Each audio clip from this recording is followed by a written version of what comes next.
Freddie Mercury. The Final Act. Review. Inside the rock god's prejudice-defying curtain call, a week after the death of Queen frontman Freddie Mercury from AIDS-related complications in November 1991, his bandmates Brian May and Roger Taylor appeared on breakfast television to counter the homophobic tabloid coverage, stick up for him, and fight the stigma and shame of the disease.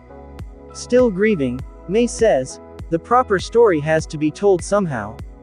30 years on, in James Rogan's poignant and tender film about the last 5 years of Mercury's life, that final chapter is being told, and unlike the lurid headlines, it's one of love, friendship and a battle against prejudice.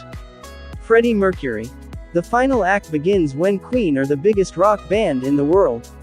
After playing to an audience of 130,000 at Knebworth Park in 1986 at what was to be their last gig, May and Taylor realize something's amiss when Mercury informs them, "I can't do this anymore."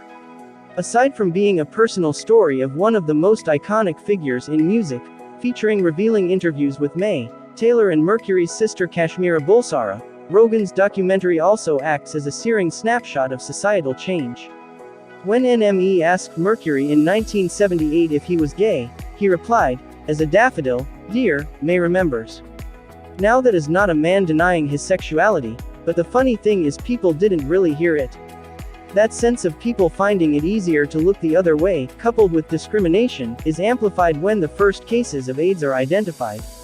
Sickening footage shows a spokesman for President Reagan at a White House press briefing laughing and joking about the gay plague, despite AIDS having claimed 600 lives at that point.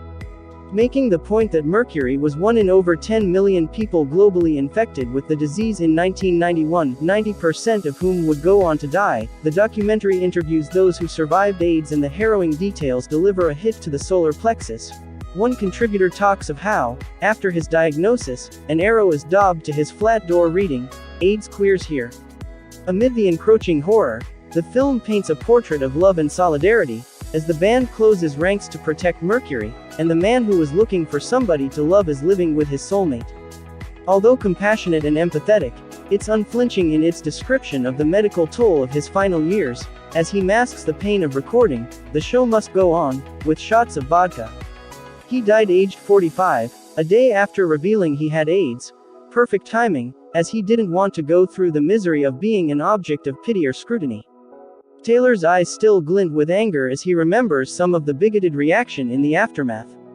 We as viewers feel a similar white-hot fury at Archive 1991 footage of politician David Blunkett piously denouncing Mercury as having lived a bizarre and unacceptable lifestyle.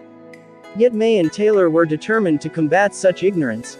Their 1992 All-Star Freddie Mercury tribute concert, featuring a lineup including David Bowie, Liza Minnelli, and George Michael, celebrated his life and placed HIV/AIDS in the unignorable spotlight, where people couldn't look away.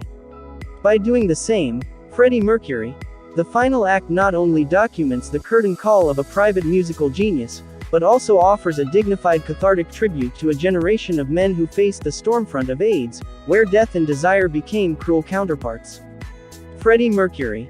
The Final Act airs on BBC November 27, 2021. Also available on BBC iPlayer. Thank you for watching. Don't forget to subscribe, like, share, comments.